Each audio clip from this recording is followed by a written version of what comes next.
तिथे त्या मंदिरात काय नाही, एक वही ठेवलेली असायची तिथे, एक कोपऱ्यात, आणि पेन ठेवलेला असायचं. तर ते वही आणि पेन काय लिहित होते माहिती ना, ते दररोज पानवर राम राम राम राम लिहून जायचे. साक्षात हनुमान. मी आश्चर्यचकित झालो. अरे बाबा, म्हणलं काय रामाची दररोज यायची जवळ 21 पेज मध्ये राम राम राम राम. तुम्ही करू शकता, कधी करू शकता. त्याचे फार मोठे चमत्कारिक फायदे तुम्हाला मिळतील मानसिक आणि शारीरिक. ही आहे राम नामाची मोठी.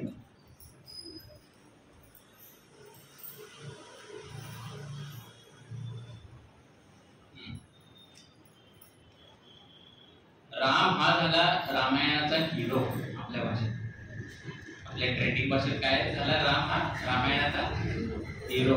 मग हिरोला एक विलन पाहिजे की हो. मग आला कोण, रावण. रावणाच्या स्मरणाशिवाय रामकथा पूर्ण होऊ शकते का, अपूर्णच. आणि त्याला साजेसा असा विलन आहे, रामाला साजेसा असा विलन आहे. असा नाही की त्याच्या एकदम खालच्या पातळीचा, कमी कौशल्याचा आहे तो, किंवा त्याच्यापेक्षा एकदमच उच्च आहे, असं नाही. बहुतेक उच्च असं पण शक्य, म्हणजे त्याच्या पातळीचा, त्याच्या दर्जेचा आहे तो विलन रावण. तर आता इथं आणखी एक मुद्दा काय आहे की रावण हा दानव होता का मानव, हे आपल्याला इथं उलगडून बोलायचं.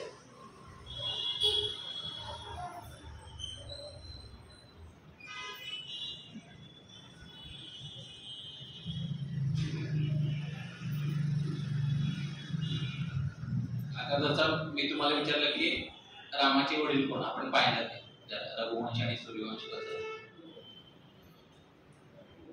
आता आपण सगळं रामायण दूरदर्शनावरती पाहिलेलं आहे. करोना काळामध्ये पुन्हा टेलिकास्ट करण्यात आलं होतं. पुन्हा एकदा म्हणजे चांगल्या प्रकारे लोकांनी पाहिलं. आणखी म्हणजे बघा, हे कालातीत आहे. तुम्हाला हे तुम्ही किती वेळा पण पहा रामायण, तुम्हाला असं होणार नाही की मला हे आवडत नाही, किती बोलले असं तुम्ही म्हणू शकत नाही, वाटतच नाही. काय की त्याच्यात एक जादू आहे त्या सगळ्या कॅरेक्टर.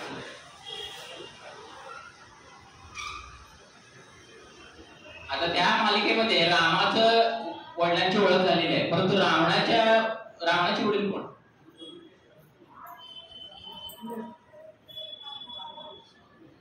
रावणाचे वडील जे होते ते त्यांना म्हणतात ऋषी विश्रवा. विश्रवांचे वडील कोण, ऋषी, महान ऋषी पुलत्स्य.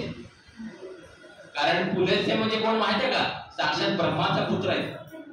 म्हणजे रावण कोण झाला, ब्राह्मण, म्हणजे तो ब्रह्माचा वंशज झाला का नाही डायरेक्ट. एवढी महान व्यक्ती आहे ती रावण. म्हणजे तिथं कोणीतरी म्हणलं की मी राम दानव का मानव, तो दानव आहे असं कोणीतरी म्हटलंय तुम्हाला, ऐकू नये बरोबर. आता तुम्ही विचार करा बघा, रावणाचं कनेक्शन कुठे आहे, डायरेक्ट ब्रह्माशी आहे. पुलत्स्य, ऋषी विश्रवा, तो चारी वेदाचा ज्ञाता होता.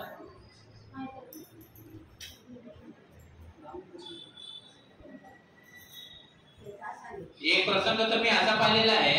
एक दिवशी काय होतं माहितीये का, रावणाची भेट डायरेक्ट ब्रह्माशी होते. ब्रह्माशी तो वाद घालत असतो बघा. म्हणजे त्याच्याकडे किती ज्ञान असेल तुम्ही कल्पनाच करू शकत नाही, एवढं ज्ञान होतं. ऋषी विश्रवा आणि महान ऋषी पुलत्स्यांचा वंशज म्हणजे काय, नातू म्हणजे काय, आणि ब्रह्माचा डायरेक्ट वंशज म्हणजे काय, हा होता रावण. मग हे रावणामध्ये दानवी गुण कसे काय आले, हा प्रश्न पडला असेल तुम्हाला. चांगले गुण कोणाकडनं आले, वडिलांकडनं आले. ऋषी पुलत्स्य, महर्षी विश्रवा यांच्याकडनं रावणाला काय केले, त्यांनी काय केले, इनहेरिट काय केले, चांगले चांगले गुण आले. मग ह्याच्यात राक्षसी गुण आणि दानवी गुण कुठून आले, असुरी गुण कुठून आले, त्याची आई राक्षसी, तिचं नाव माता कैकसी.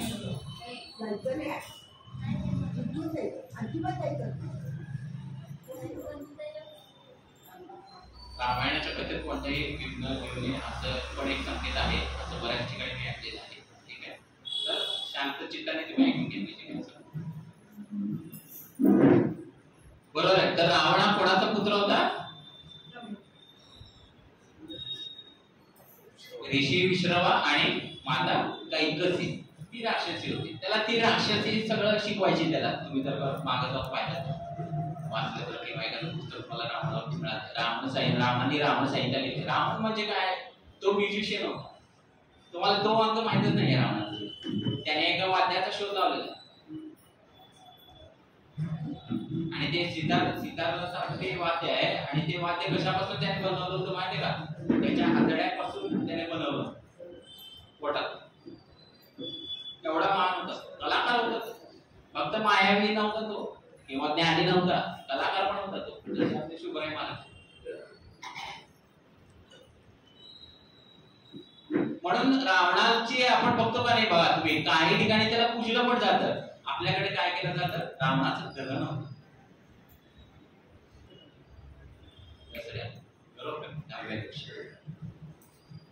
रावणाचं खरं नाव रावण नाही. किती जणांचा ब्रह्माचा गोकळ. त्याचं ऍक्च्युअली मूळ नाव दशांत नाही. मग त्याला रावण, मग रावण शब्दाचा अर्थ काय? जसं रामाचा अर्थ पाहिला आपण, मग रावणाचा पण पाहिलाच आपण. रावणाचा अर्थ काय माहिती का? जेव्हा या साहेबांनी कैलास पर्वत उचलण्याचा पराक्रम केला होता थोडासा, मग शिवाने फक्त त्याचा अंगठा ठेवून ते दाबला. मग त्याचा हात खाली चेपला गेला रावणाचा. मग निर्माण झाली शिवतांडव स्तोत्राची. मग ते त्या वेदनेमध्ये तो विव्हळत होता का नाही, फार मोठी गर्जना केली. रावण म्हणजे मोठा आवाज. तेव्हा त्याचं नाव पडलं राम. त्याचं ऍक्च्युअली नाव आहे दशा. रावण त्याला त्या पराक्रमामुळे मिळालेलं नाव. मग तो झाला. आणि त्या वेदेवरती औषध पण त्याने शोधलं, त्यामुळे रावण झाला वैद्यनाथ. वैद्यनाथ ज्योतिर्लिंग अशा प्रकारे स्थापन. तर म्हणून आपण बघतो. मग आजच्या कलियुगात राम कोण आहे, रावण कोण आहे?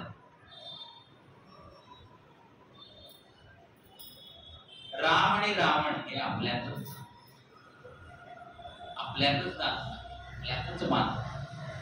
जेव्हा तुम्ही तुमच्यातून रावणाला डिलीट करता तेव्हा तुमच्यात राम प्रकट. प्रश्न असा आहे की आपल्यापैकी किती जणांची तयारी आहे तो राम प्रकट करण्याची आणि त्या असुरी गुणांचं दहन करण्याची. रावण दहनाच्या कार्यक्रमाला तुमच्यापैकी किती जण उपस्थिती लावतात दरवर्षी? दरवर्षी तुम्ही जाता पाहता किती जण?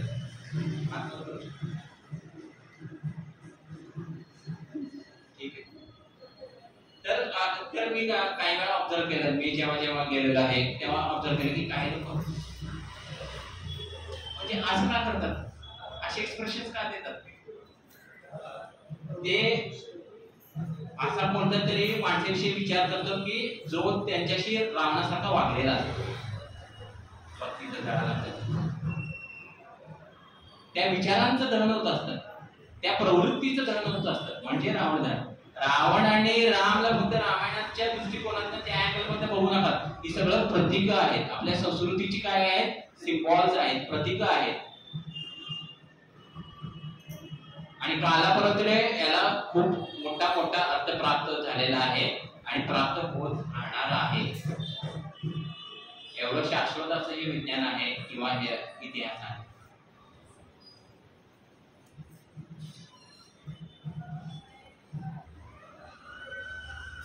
मग या दोघांमध्ये फरक आहे ऍक्च्युअली. आता रामाला पण पाहिलं आपण काही प्रसंगात ना, आणि रावणाला पण पाहिलं.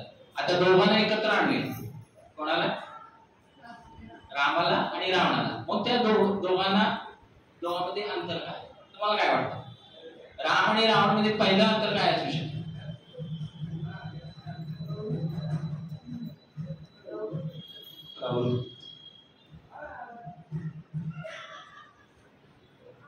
प्राप्त और पर्याप्त का अंतर ही रामायण है. रामाला जे प्राप्त होतं त्याच्यामध्ये तो पर्याप्त होता, तो समाधानी होता. रावणाला जे जे प्राप्त होतं ते त्याला पर्याप्त नव्हतं. पंचकन्यामधली सुंदरी मंदोदरी त्याची पत्नी, रावणाची पत्नी कोण? मंदोदरी, त्याच्याकडे होती, त्याला प्राप्त होती, तरी पण याला काय पाहिजे? त्याने सीतेचा अपहरण. म्हणून इथं आपल्याला शिकवण काय मिळते कलियुगात? जे जे आपल्याला प्राप्त आहे त्याच्यामध्ये आपण संतुष्ट राहा. अति महत्वाकांक्षा जेव्हा आपण करतो तेव्हा आपल्यामध्ये असुरी प्रवृत्तीचा उदय होतो.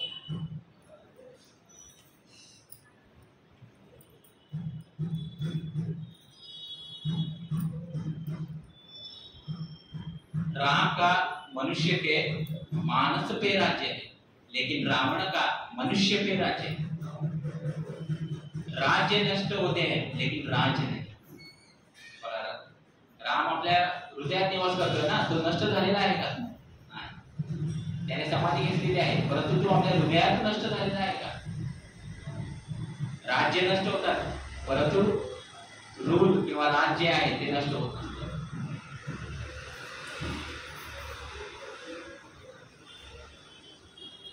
रावण इच्छा के पास में बंधा हुआ है और राम इच्छा के पास से मुक्त है.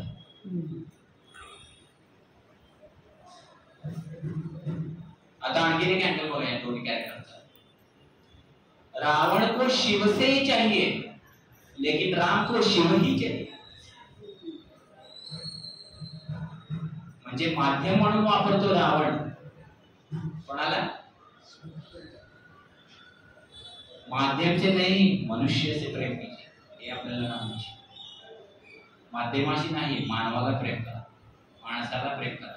म्हणूनच बहिणाबाई चौधरी आपल्या कवितेच्या ओळीत म्हणतात, अरे माणसा ऍक्च्युली आपण माणूसच आहे, तरी पण ती आपल्याला उद्देशते पुन्हा एकदा, अरे माणसा कधी होशील माणूस.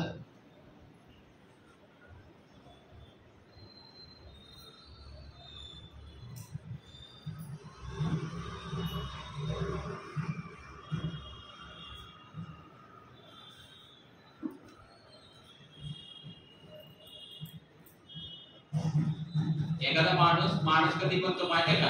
जेव्हा तो स्वतःमधल्या दानवी प्रवृत्तीवरती मात करून मानवी प्रवृत्तीवरती विजय मिळवण्यासाठी आसक्त होतो, तेव्हा तो मानव बनतो. दानव से मानव.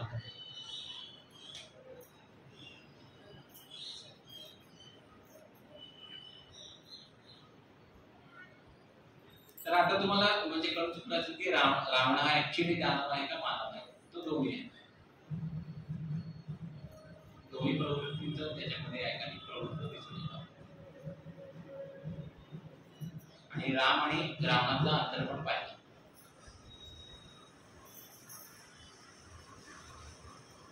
आता तुम्ही पहा सीता माता. रावणाला एक वर होता माहिती का?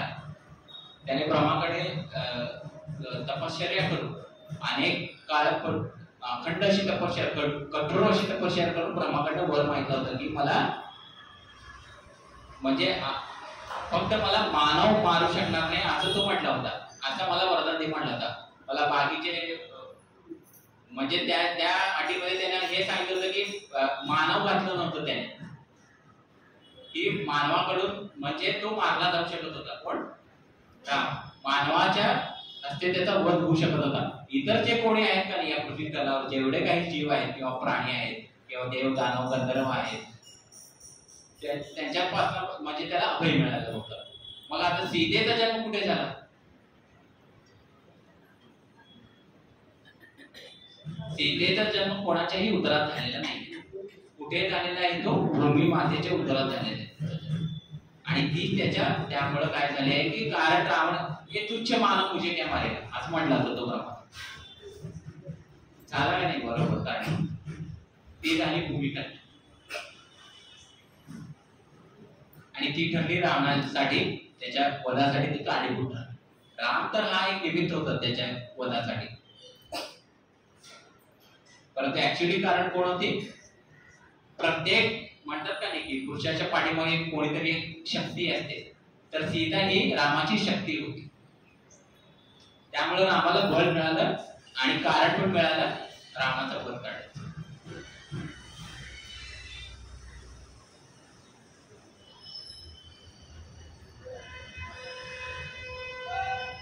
आता थोडं म्हणजे रामाविषयी बोललो आपण, रामाविषयी बोललो, रामायणाचा अर्थ समजतो. आणखी एका वेगळ्या पात्राकडे बोलले रामायणात, तो म्हणजे रामाचा भाऊ लक्ष्मण. कोण होता? जसं आता सांगितलं की रामाचा भाऊ होता. आपल्याला एवढीच माहिती आहे, लक्ष्मण हा साक्षात शेष नागाचा अवतार होता. आणि जर का एका रूपकाच्या साह्यानं लक्ष्मणाचं महत्व काय होतं जर का सांगायचं ठरलं, ध्वज असतो मागेला. आता 15 ऑगस्ट पण जवळ आलेला आहे, बरोबर आहे. आपण झेंडा लहरावतो, परंतु तो झेंडा कशाच्या आधारावरती लहरावला जातो, फडकावला जातो? त्याला एक पोल असते का नाही, एक काठी असते, बरोबर का नाही? तर तो झेंडा म्हणजे राम आणि ती काठी म्हणजे लक्ष्मण. समजा काठी नाहीच आहे आणि झेंडा घेऊन आला, सर याला लहराव म्हणलं मी तुम्हाला, होऊ शकेल? साध्यच नाही. म्हणून हे कधीही जन्मापासून, तुम्हाला माहिती आहे का, जन्मापासून हे दोघे एकत्रच असतात. ऍक्च्युली लक्ष्मणाला पण सांगितलं होतं वनवास, बरोबरच आहे का नाही? आणि सीतेला पण सांगितलं नव्हतं, सीता स्वतःहून तयार झाली बसतो का, फक्त वनवासाला आम्हाला. त्याच्यातनं दिसते सीतेची एकनिष्ठता. आता हा विषय तुम्हाला आजच्या कलियुगात जर का मांडतात, मी सांगायला, राम कसा होता? 3 शब्द आहे त्याला, एक वचनी, एक बाणी, एक पंक्ती. त्याने एकदा बाण संधान केला तर तो त्याच्या टार्गेटला तो हिट करणार, तो परत नाही. एकदा बोले तसं चालेल, त्याची मंदावी पावते. रघुकुल रीत सदा चले आहे, प्राण जाय पर वचन नाही. असं त्यांच्या कुलामध्ये चालत आले.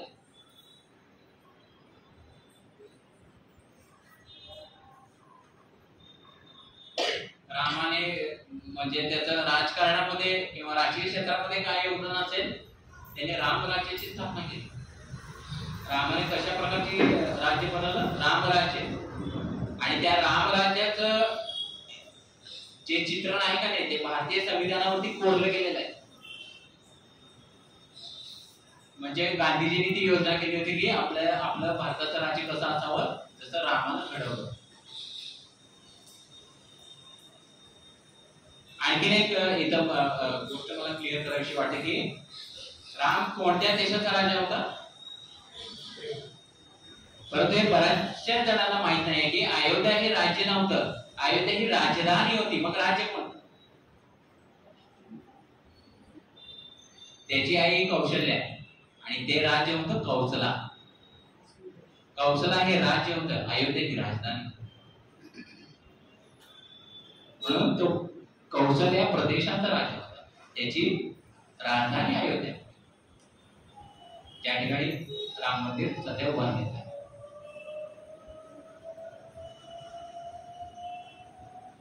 राम सेतूवरती बराचसा वाद होतो. तुमच्या ऐकण्यात काय काय वाद आले राम सेतूविषयी? काय जण म्हणतात ते तसं काही नव्हतं, दगड कसे काय पाण्यावरती तरंगले, रामाचं नाव दिले ते बुडून गेले, तसं काय सेतू वगैरे बांधला नव्हता. आजच्या काळात तो कुठे आहे सेतू? मी स्थळाचं नाव सांगतो, किती जण जाऊन येणार? भारतातच आहे, भारताबाहेर नाही. मी स्थळाचं नाव सांगायला तयार आहे, किती जण जायला तयार आहेत? हातवर करू शकतो. राम सेतू तुम्हाला पाहायला मिळेल अजूनही तामिळनाडू राज्यातल्या धनुषकोटी या ठिकाणी. कुठे? धनुषकोटी.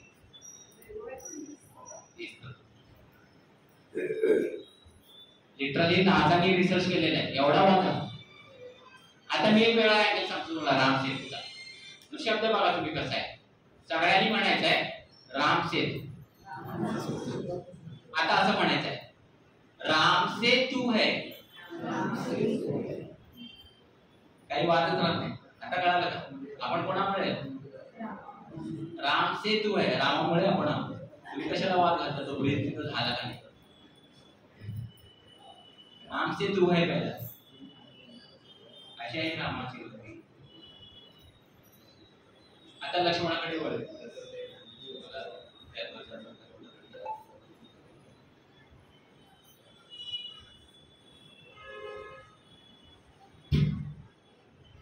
रावणाचा पुत्र कोण, एक महत्वाचा अत्यंत मुख्य असा चिरंजीव कोण आहे, इंद्रजित. मायेचं करू त्याला मेघनाथ असेही म्हणतात. इंद्रजित कारण त्याने इंद्रावरती विजय मिळवला होता आणि त्याच्या मनाचा असा मेघामध्ये गरजत होता म्हणून त्याला मेघनाथ पण.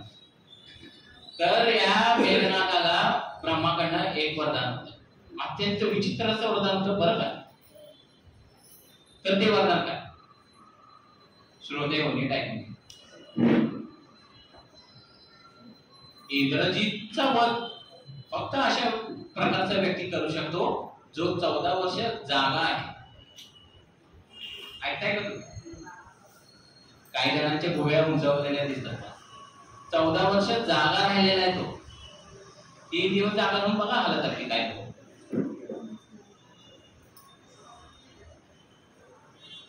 आणि हा पराक्रम केलेला आहे त्याचे बंधू लक्ष्मणाने. 14 वर्ष जागा राहिलेला आहे तो. तुम्ही म्हणाल कसं शक्य, काय तर सांगता. आजकाल आपलं सायंटिफिक झालं ना आपण खूप. दुसऱ्या काळात मी जर का हे कथा दुसऱ्या युगात सांगत असेल तर लोक तेवढे प्रश्न विचारत नसेल. आता डायरेक्ट तुमच्या मनात मे बी तुम्ही विचारत नसाल, मला कळतो हा प्रश्न नक्की तुमच्या हृदयात म्हटलेला असेल.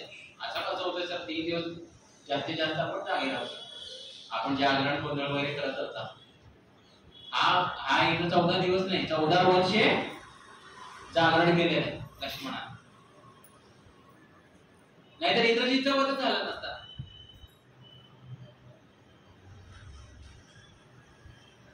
And story does not end here. एक असा व्यक्ती त्याला मारू शकतो इंद्रजितला जो 14 वर्ष जागा राहिलेला आहे. दुसरी ज्याने स्त्रीचं मुख कधीच पाहिलेलं नाहीये, स्त्रीचं दर्शन त्याने कधीच घेतलेलं नाहीये. मग आता लक्ष्मण, राम आणि सीता तर एकत्र राहत होते सर, तुम्ही कसं. लक्ष्मणाने एका क्षणासाठी पण सीता मातेचं दर्शन घेतलेलं नाहीये. तो कधीही तिच्या समोर बोलायला येत असायचं तर तिच्या चरणाकडे पाहायचं. काय काय शिकण्यासारखं आहे. आणि याच्या कलियुगात बघितलं तर आपलं लक्ष कुठं, कलियुग आहे. कली आहे, प्रत्येक गोष्टीत कली आहे आणि त्याच्यावरती मात करायला पाहिजे. आणि त्याच्यासाठी अनेक माध्यम आहेत. वासनेवरती उपासनेतून नियंत्रण साधता येते.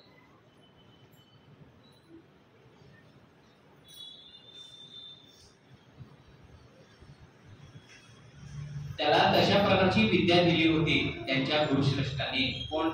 लक्ष्मणाचे रामाचे गुरु विश्वामित्र आणि गुरु वशिष्ठ. त्यांनी त्यांना बला आणि अबला विद्या शिकवली होती. त्यामुळे ते सगळं नियंत्रित करू शकत होते.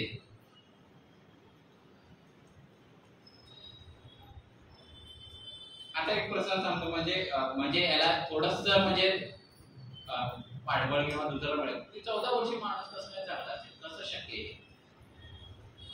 तर काय झालं होतं माहिती का, लक्ष्मणाची पत्नी उर्मिला, बघा जसं जसं प्रसंग येत आहेत तसं तसं काय येत आहेत, कॅरेक्टर्स पुढे येत.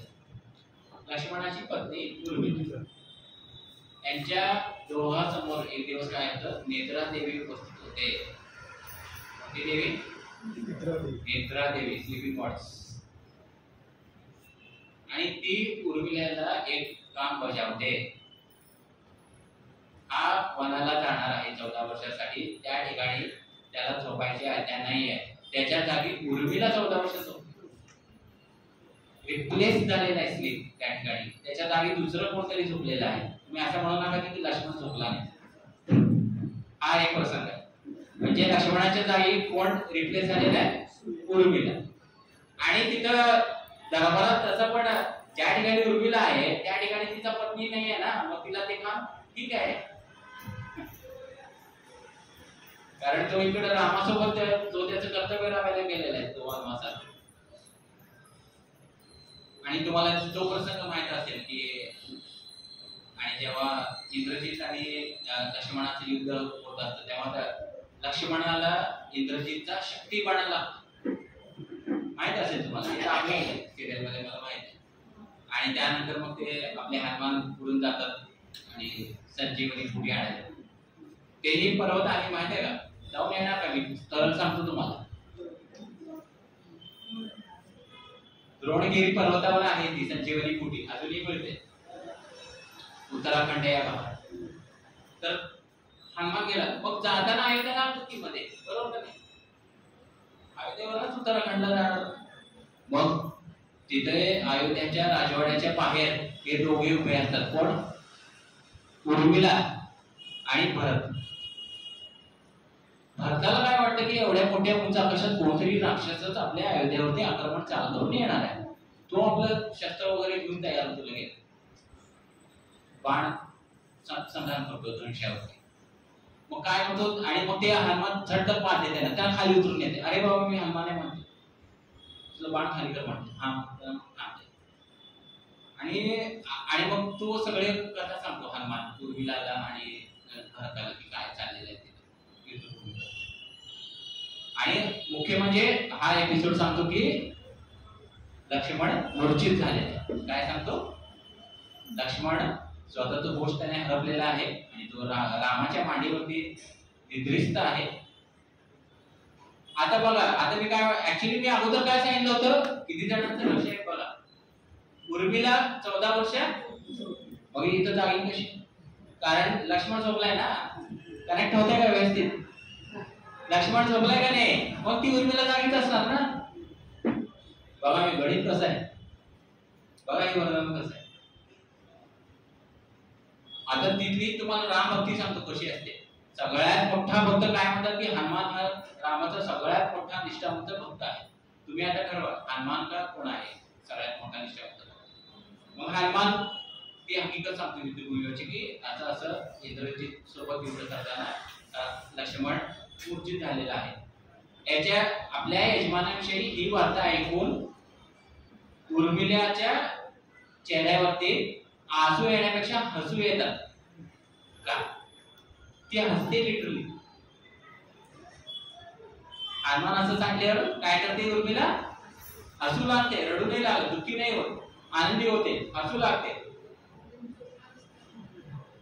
मग हनुमानाला अचानक करत आहे, मी तर याच्या यजमानाविषयी असं सांगत आहे परंतु याच्या चेहऱ्यावरती वेगळं भाव आहे, असं काय आहे. मग तो खोलातच विचारतो उर्मिलेचा. मग उर्मिलाचं जे उत्तर आहे ते सगळ्यांनी नोंदवावं असं आहे. अरे जो साक्षात रामाच्या पांडीवरती झोपलेला आहे त्याला मृत्यू काय शिकवतो. तेव्हा हनुमानाला जाग होते, अरे मी तर स्वतःला खूप मोठा भक्त समजत होता, इथं तर माझ्यापेक्षा वरचढ आहे. एवढा विश्वास रामावरती, एवढा आदर, एवढं प्रेम, एवढी श्रद्धा उर्मिलाची. तू तिथं जाऊन उपचार होणार आहे, सुषेण वैद्य येणार आहे, जो रावणाच्या जन्मपत्र आहे. सुषेण वैद्य येतो, त्याचे उपचार करतो, त्याला संजीवनी गुळी देतो आणि तो शुद्धीवर येतो. असा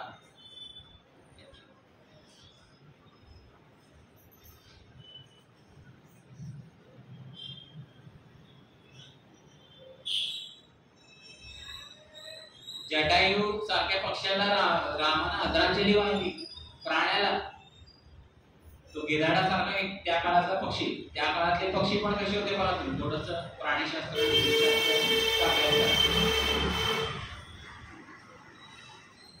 रामाला आणखीन एक विशेषणानं संबोधतात, ते म्हणतात की राम हा अजान भाऊ होता. कसा होता, आपले भाऊ कुठपर्यंत येतात, म्हणजे त्रेता युगापासून कलियुग पर्यंत मानवी उत्क्रांतीचा जर काही इतिहास आपण पाहिला, आपल्या शरीराचा क्षय होत चाललेला आहे. काय होत चाललेला आहे,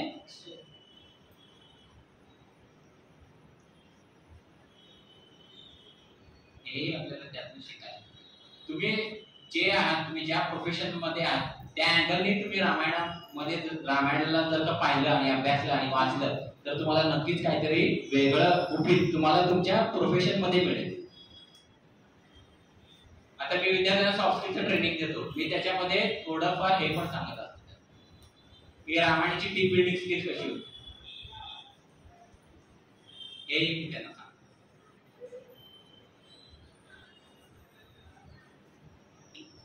जटायूचा एक प्रसंग आहे, म्हणजे की जटायूचं जेव्हा युद्ध होतं कोणाशी, रावणाशी, निश्चितच रावणाशी होतं. आणि त्याच्या रावणाकडे एक तलवार असते, असुरी तलवार, शिवानी दिलेली त्याला, त्याचं नाव असतं चंद्रहास. चमत्कारिक अशी तलवार असते. त्या चंद्रहास नावाच्या तलवारानं जटायूचे पंख तो कापतो आणि त्याला जखमी करतो, तो पृथ्वीवरती येऊन पडतो. बट नॉट बिफोर सीताचा पत्ता सांगितल्याशिवाय तो मरत नाही, श्वास सोडत नाही. रावणाच्या मांडीवरती त्याचा अखेरचा श्वास जातो. आणि जेव्हा तो सीन चालू असतो का नाही, तुम्ही जर का व्यवस्थित ऑब्झर्व करून पहा तिथं काय चाललेलं आहे. जेव्हा जखमी जटायू हा, आणखीन एक स्थळ सांगेल तिथं जाऊन या तुम्ही, आपलं झालं तमिळनाडूतलं धनुषकोटी, उत्तराखंड मधलं कोणतं कुठे आहे त्यांची द्रोणगिरी, गिरी म्हणजे पर्वत. आता आणखीन एक स्थळ सांगतो तुम्हाला. तिथं असतात राम आणि लक्ष्मण, आणि हा जखमी जटायू असतो रामाच्या मांडीवरती.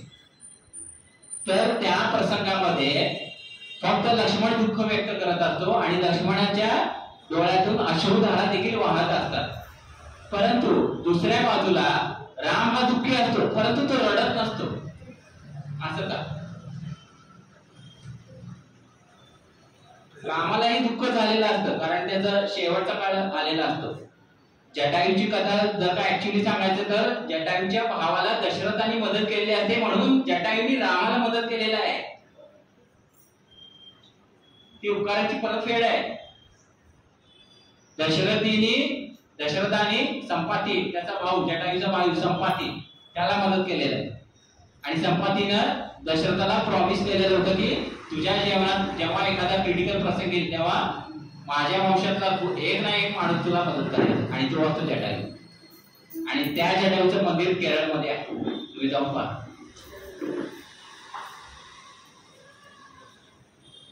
भव्य असं मंदिर आहे केरळमध्ये जटायूचं.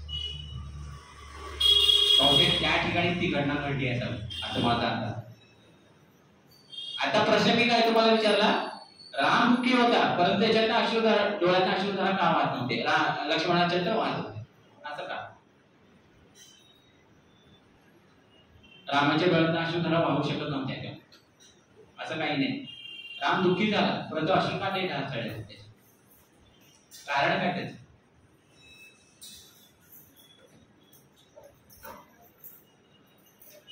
कारण साधं सोपं आहे माझ्या मित्रमैत्रिणी. समजा तुम्हाला एखादी जखम झालेली आहे, शरीराच्या एखाद्या भागावरती जखम झालेली आहे, त्याच्यावरती मिठाचं पाणी चोळलं, म्हणजे बघा रामाकडे किती एम्पथी आहे. एम्पथी, दुसऱ्याचं वेदना समजून घेण्याची शक्ती, त्याला म्हणतात एम्पथी. रामाने हे ओळखलं म्हणून त्याने स्वतःच्या अश्रूंच्या धारांना बांध घातला. आजही त्याला रडू येत नव्हतं, त्यालाही रडू कुठलं, म्हणजे किती कंट्रोल असेल तो. भावनांना थांबवणं, वाहत्या भावनांना थांबवणं फार अवघड. आजच्या कलियुगात आपल्या समोर असे अनेक वेळा प्रसंग येतात जेव्हा आपल्या भावनांना आपल्याला बांध घालण्याची गरज असते, परंतु ऍक्च्युअली नेमकं उलट होत असतं. हे आपल्याला या प्रसंगात रामायणाच्या शिकता येतं. तर मी काय, जसं तुम्हाला सुरुवातीला सांगितलं, मी काय स्वामी साधू चालत नाही, फक्त हा एक प्रामाणिक प्रयत्न केलेला आहे. आणि मला सुदैव किती चांगला होतं की लिटरली मला मंदिरासमोर तिथे रामाची साक्षात मूर्ती उभी आहे. मला असं फील होतं की राम ऐकत आहे मी काय बोलत आहे. तर युजली असं काय झालं का बरं, काल पाऊस पडावा आणि कार्यक्रमाची जागा शिफ्ट बांधली खाली न जाता वरती आहे, असं का कोणी प्लॅन केलं होतं काय?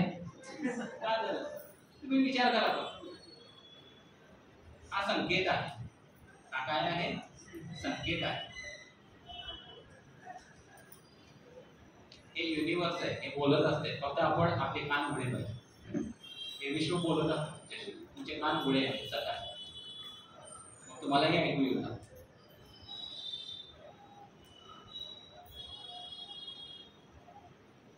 तर शिवराय महाराज जालनाचे मठाधिपती बातमी गोवा मी आभार व्यक्त करतो. मला एक संधी उपलब्ध करून दिली, माझे मत, माझे विचार रामायणाची मांडण्यासाठी व्यासपीठ उपलब्ध करून दिलं. शतवार आभार. आणि या प्रबोधन मालिकेचा पहिला भाग आपण इथे समाप्त केला.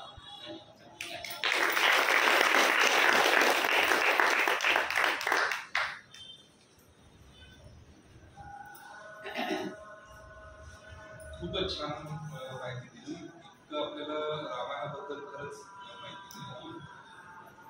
आपल्याला आपलं आयुष्य कसं चांगलं जगतंय, कसं सार्थक लागेल हे आपल्याला रामायणात कळतं. पण हे आपल्याला नुसतं टीव्हीवर बघून नाही कळत. रामायण वाचलं पाहिजे, ऐकलं पाहिजे अशा लोकांकडनं ज्यांचा त्या रामायणावरती गाढा अभ्यास.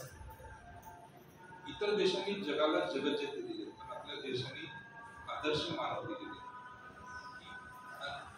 तर ते काळाला मर्यादित नाही. रामायण घडलं तरी त्रेतायुग आणि आज चांगलं घडलं म्हणजे आंतरयुगात कितीतरी सर्व काही पटीचं, पण ते गणना पण आपण करू शकत नाही. तरीही ते आज रामायण आपल्याला आजच्या काळात सुद्धा आदर्श की बाबा त्यातून खूप गोष्टी शिकणार असतात. हा विषय पण खूप मोठा आहे. आपण एका दिवसात एका तासात आपल्याला कव्हर करणं शक्यच नाही. त्यामुळे आपण काही भागामध्ये आपण हा सादर करतो. कुणाला काही मनोगत व्यक्त करायचं असेल तर समोरून मनोगत व्यक्त करा.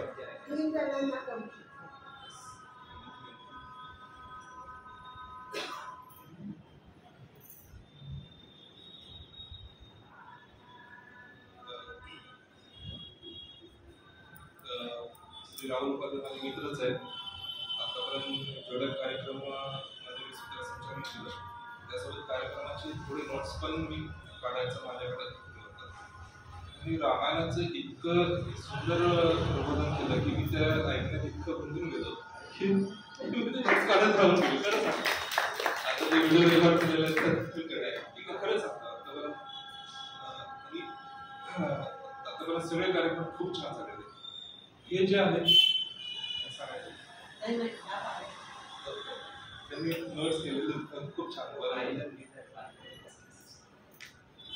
तर हे कार्यक्रम सर्व महाराजांच्या सर्व गटांना खूप उपयोगी पडेल अशी.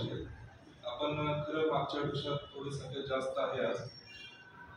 आपल्यासोबत अजूनही पुढच्या भागामध्ये सोबत आपल्या घरातले व्यक्ती, नातेवाईक किंवा मित्रमैत्रिणी, खास करून तरुण वर्ग, शाळा कॉलेजला शिकणारे त्यांना जास्त गरज आहे. त्यांनी सगळ्यांना आहेच आहे, पण त्यांना अजून जगायचं बरंच बाकी आहे. त्यांना हे कसं आयुष्य त्यांचं चांगलं जगता येईल त्यासाठी आपण पुढच्या वेळी येताना सोबत अजून काही जणांना, जेवढ्या जणांना आणतील तेवढ्या जणांना मी आभार व्यक्त करण्यासाठी मठाच्या महिन्यांना बोलवतो.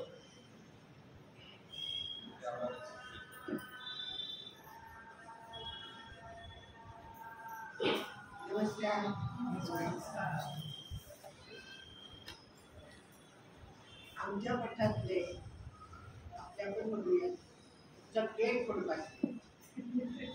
एक काय असं होतं म्हणजे आमची अलीकडे आली मी म्हणत होते आमचे शंकर महाराज फुटपाथले, म्हणजे काय करतील काय सांगता येत नाही. पण सिद्ध केलंय सगळ्यांनी की आम्ही पण फुटपाथले. आमचं काही थोड्या कमी नाही. ते मी पण सांगितलं, रामची पण सांगितली की राम सांगायचा तर खाली रामदास नव्हते, राम होते, पण रामदासांच्या मनात पण आलं की जाऊ दे ना वर, माझ्या रामाच्या समोर जाऊ दे. आणि पांडुरंगाला खरं वाटलं की काय हे सारखं माझ्या भक्तासमोर सांगतात, मी कधी ऐकायचं, माझ्यासमोर काही नको का.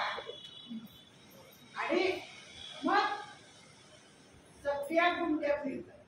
खरं तर आम्ही सगळं असं छान लिहिलंय की पाणी येऊन या, पण आज खाली जाऊन जर बघाल तर सगळं ऑल भर पाणी आहे. म्हणजे अगदी प्रयत्न केला असता तरी सुद्धा ते बाहेर काढणं आणि ते वाढवणं शक्य झालं नाही. आणि त्यामुळे दुपारी याचा निर्णय घ्यावा लागला की आजचं व्याख्यान आपण वर घेऊया. आणि मग लक्षात आलं विठुरायाला काही ऐकायचं, विठुरायाला जर ऐकायचं असेल तर वरून घ्यावं लागेल ना. आणि त्यामुळे आम्ही सगळे कोण कधी खोडपात्रीपणा करेल ते सांगता येत नाही, पण हा खोडपात्रीपणा तुमच्या आमच्यासाठी असतो, आपल्या कल्याणासाठी असतो. हे नक्की त्या खोड्यातून वाईट काही निघत नाही. मुलं खोड्या करतात, चिमट्या करतात, आपण करतात, वेदना होतात, पण त्या वेदना नसतात. त्याचं रूपांतर आनंदात करण्याचं सामर्थ्य या भगवंतांनी त्यांच्या संत मालिकेत असतं. आणि त्यामुळे आजचा कार्यक्रम आपण उलट घेतला आणि मला वाटलं नव्हतं करत. कारण एक शिक्षक, एक विद्यार्थ्यांना शिकवणारा माणूस, कधीतरी आम्ही बोलतो पण नाही असं नाही, पण त्याच्यातून त्यांची झेप एवढी मोठी जाईल असं काही मला वाटलं नव्हतं प्रामाणिकपणे. पण आज मी जे सांगितलेलं आहे ते फक्त 30%, 70% बाकी आहे. त्यांनी आपण 70% न्याय देणार. काय आहे, त्यांनी आपल्याला छोट्या छोट्या गोष्टीतून खूप गोष्टी सांगितल्या.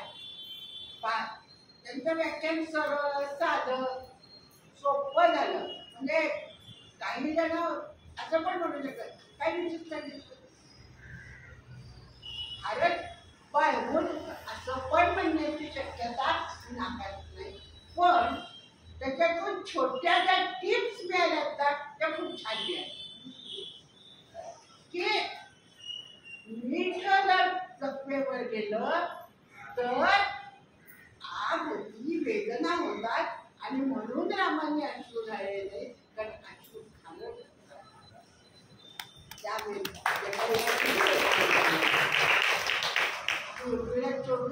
14 वर्ष झोपली, आता उठली, बोलली हनुमंताशी.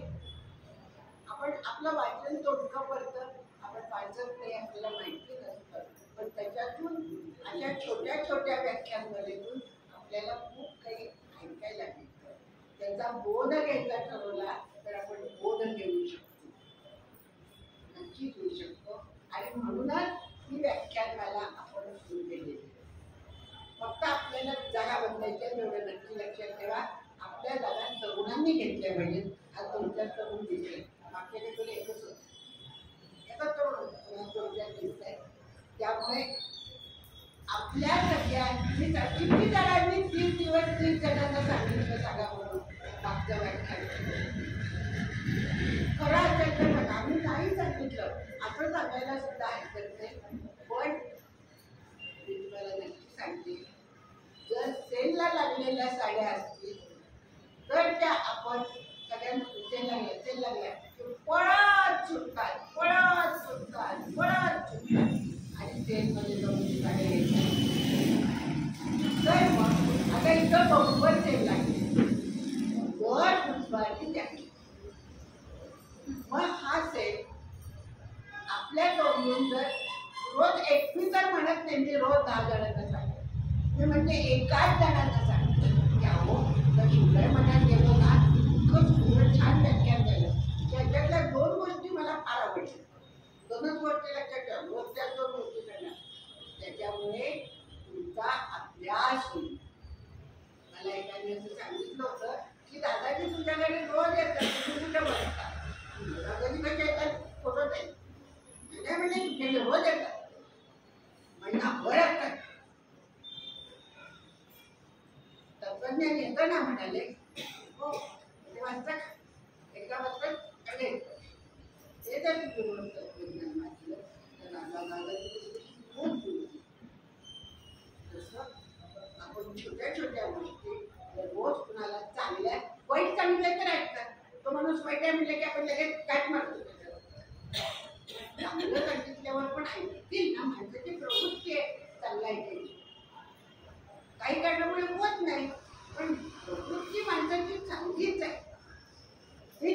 यायला सांगते. खूप वाईट माणसं आहेत म्हणून जग उडत का नाही उडत. काही माणसं आपण चांगली आहोत, आपण म्हणते मी आपण सगळे आपण चांगली आहोत म्हणून जसं एक नक्की काम करा. सगळ्यांना रोज एका माणसाला सांगा. तुझ्या मनात एक तरुण रामाबद्दल बोलला आणि खूप छान सांगितलं. त्याच्यातल्या 2 गोष्टी मला आवडल्या. प्रत्येकाच्या 2 गोष्टी वेगळ्या. बघा काय परिणाम आपल्या बजारला नाही म्हणजे मोठी सतरंजी नाही. आणि मग सतरंजी पूर्ण भरेल त्यावेळेस आपण आपल्या जागा तरुणांना घेऊया. कारण आज तरुणांना जास्त गरज आहे. तरुणांचं जीवन धोक्यात आहे. घंटा आहे. हा धोक्यात आहे. माझ्या जवळ येऊन बसा, मी सांगेन तुम्हाला कसं धोके आहे. खूप प्रश्न आहेत तरुणांसमोर. एकदा आपण कामाला लागलो, रिटायर होऊन बाहेर पडलो, आज पेन्शन खातं बसतोय. सकाळी या म्हणतात, संध्याकाळी पत्र देतात, कामाला म्हणतात. काय करावं तरुणांनी? असे ते दुर्दैव प्रकार आहेत. तिथं ताकद, आत्मविश्वास, जिद्द कशी निर्माण होणार? त्याच्यासाठी आपल्याला कुणाजवळही बसावं, छान गोष्टी ऐकावे लागतात. तरुणांसाठी तर माझ्याजवळ यायला भांडार आहे. करू काय? बघा खूप आहे माझ्याकडे, खूप यादीची आहे. काय द्यावं तरुणांना मला कळतंय.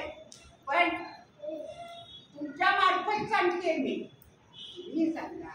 कारण तुमची मुलं तुमचं ऐकणार, माझं ऐकणार नाही. तुमचं मुलं माझे ऐकणार नाही, तुमचं मुलं तुमचं ऐकणार. आणि रोज जर सांगितलं तर एखाद्या दिवशी चल त्याला वडापाव सांगा, त्याला तू टॅकेला तू आईस्क्रीम पार्लरमध्ये देतो तर छान आईस्क्रीम वगैरे तर मी देतोच ना. जरा आम्ही दाखवा तरी करा. पण कारण ह्याच्यासाठी जर आम्ही दाखवलं तर मी तुम्हाला आपल्याकडे तरुणांसाठी बोलणारी सुद्धा खूप छान माणसं. तुमच्या मुंबईला आपण अशा एका छान तरुणाच्या जीवन प्रवास बघणार. तो कसा घडला आणि त्याचं नाव आहे अमोल कामची, जो ज्ञानप्रभूने दिले. आता प्रमुख कायदे वापर ते आपल्या मुंबईत संवाद चालणार. त्याच्यामुळे पुढच्या बुधवारी फक्त आणि एक चूक आपण फार मोठी करतो. या सगळ्या लोक मला असा इतकंच म्हणणार आहेत, बाई तुम्ही वेळ पाहिजे. आपण वेळेवर 5 वाजता आलेल्या माणसाने जर 6 वाजता सुरू करायचं तर 1 तास काय करायचं सांगा? प्रश्न आहे. आणि आपण लक्षातच घ्यायचे. एक लक्षात घ्या, बरोबर 5:30ला व्याख्यान सुरू होणार आहे. त्यामुळे 5:30ला 5 करणे असताना आपल्या तुमच्या बदल्या एक येतो आणि मग बाकीच्यांचंही लक्ष जातं. आणि आपण जणू काय कुठेतरी मोठे आहे, आपल्याला त्यांचे स्वागत बरोबर 5:30ला आपण ते व्याख्यान सुरू करणार आहोत. पुढच्या बुधवारी शिवराय मठात अमोल गांधी तुम्हाला स्टेटसला येईल येणार आहे. आणि त्यांचा ते जीवन प्रवास सुंदर द्या बुधवारी येतं.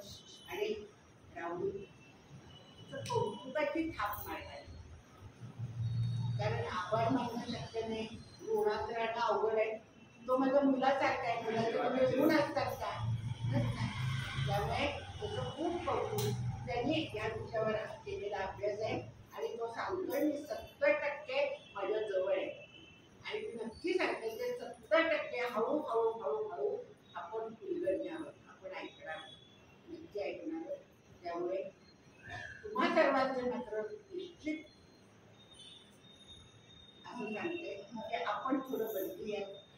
आपण आपला बाकीचे जे गप्पा मारतो त्याच्याऐवजी या गप्पा मारायला प्रवृत्त होऊया, सांगायला सुरुवात करूया. चांगलं पण सांगा. आणि तुमच्या उत्तरी आपण सगळे मिळूया. शिवराय महाराज हे सगळ्या वरचे कृष्णाच्या काळातले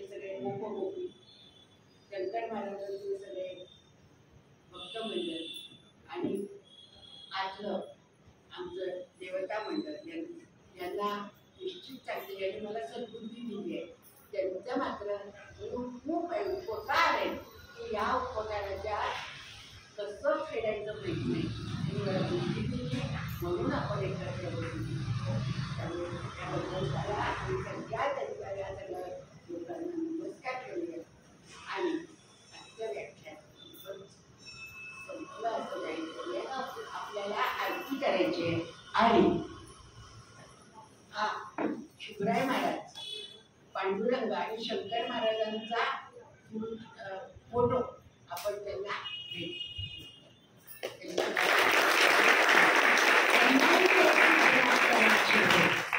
ज्या वर्गात ते जातात त्यांचं प्रत्येक ठिकाणी त्यांनी 2 मिनिटाची एक संस्था करतात.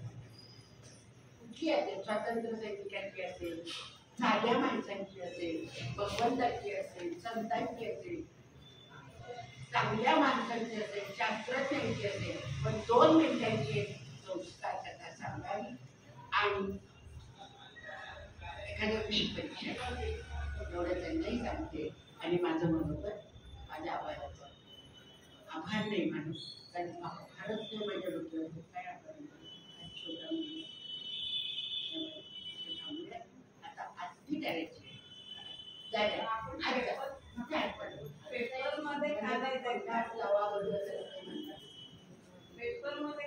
पेपरमध्ये देत नाही आपण.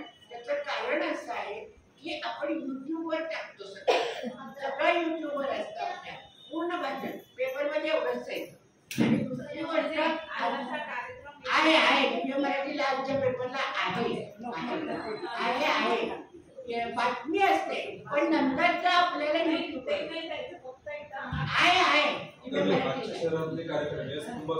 लोकमतलाही आहे, लोकमतला आहे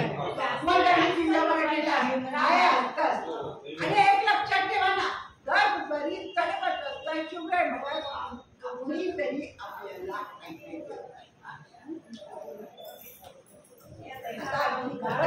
खाली बसून आरती करायची, आपल्याला बरोबर नाही आरती करायची.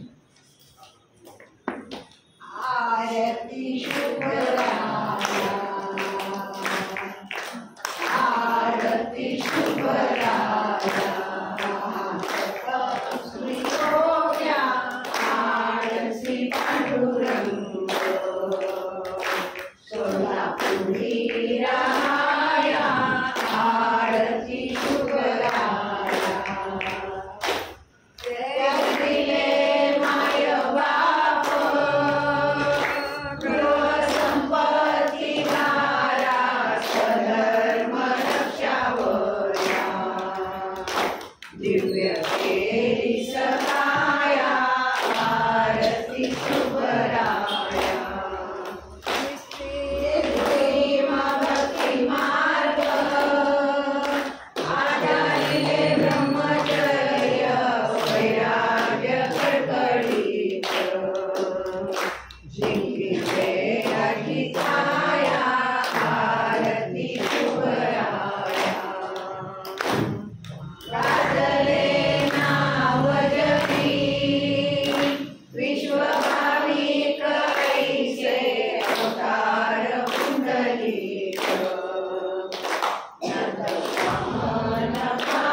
अनंत कोटि ब्रह्मांड नायक राजाधिराज रोगिराज भक्तराज राय महाराज की जय, रामजी बुआ महाराज की जय, अक्कलकोट स्वामी महाराज की जय, शंकर बाबा महाराज की जय, महारुद्राज महान की जय, सर्व संत साधू महाराज की जय, सर्व भक्त भक्त मंडळी भारत माता की जय, वंदे मातरम. आर्य सनातन वैदिक हिंदू धर्म की जय जय जय.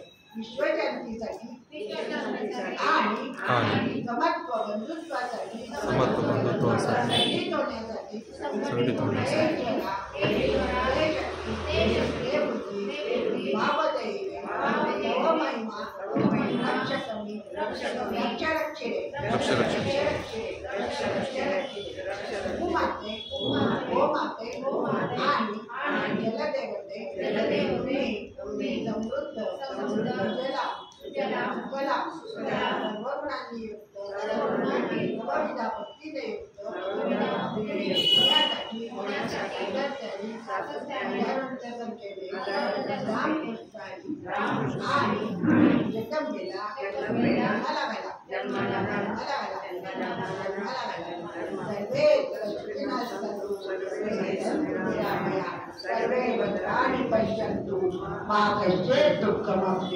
ओम शांती शांती शांती ओम शांती शांती शांती ओम शांती शांती. अजून एक महत्वाची सूचना सगळ्यांना देते. सगळ्यांनी लक्षात ठेवा, पुढच्या महिन्यात 1 ते 8 इथं भागवत आहे. दुपारी 4 ते 6 भागवताचं जागणं सांगितलं जाणार आहे. सकाळी 9 ते 12 वाचन होईल आणि संध्याकाळी कथा सांगितलं जाते. तेव्हा 1 तारखेपासून 8 तारखेपर्यंत ज्यांना शक्य आहे सगळ्यांनी यावं, भागवत ऐकायला यावं. कारण रामायण, महाभारत, भागवत ही सर्व अपौरुषीय संपत्ती आणि त्याचा अभ्यास नक्की व्हावा. आपल्या जीवनात थोडं काय विना शिकावं. त्याबरोबर 8 तारखेपासून 19 तारखेपर्यंत श्री शिवराय महाराजांचा पुण्यतिथी उत्सव मोठा साजरा होणार. 8 तारखेला भागवत समाप्ती आहे.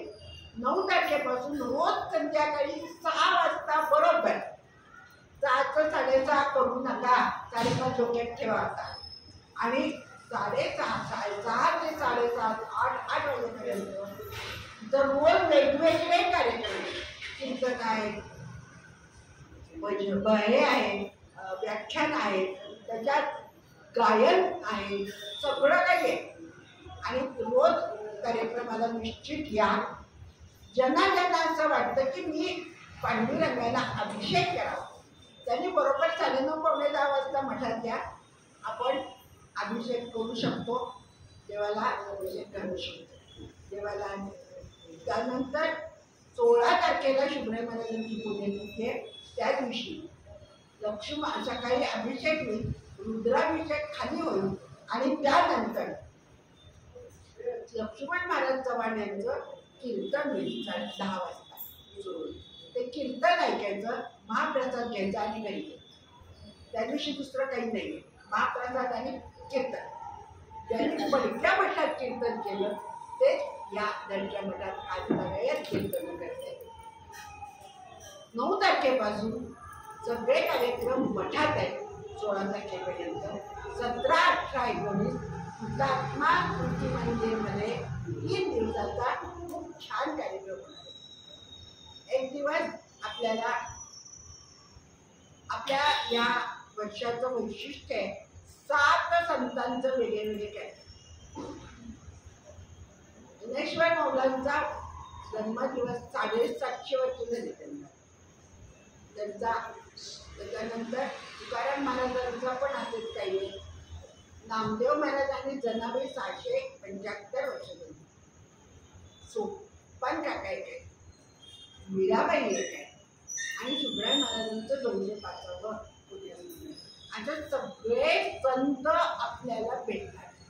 तो संतांचा बद्दल एक अभंग कार्यक्रम 17 तारखेला आहे हुतात्मा मंदिरमध्ये. आणि त्याचा सगळा एकदा निरोप झालं की तुम्हाला सगळ्यांना सांगेल, इथं फळावर दिलं जाईल.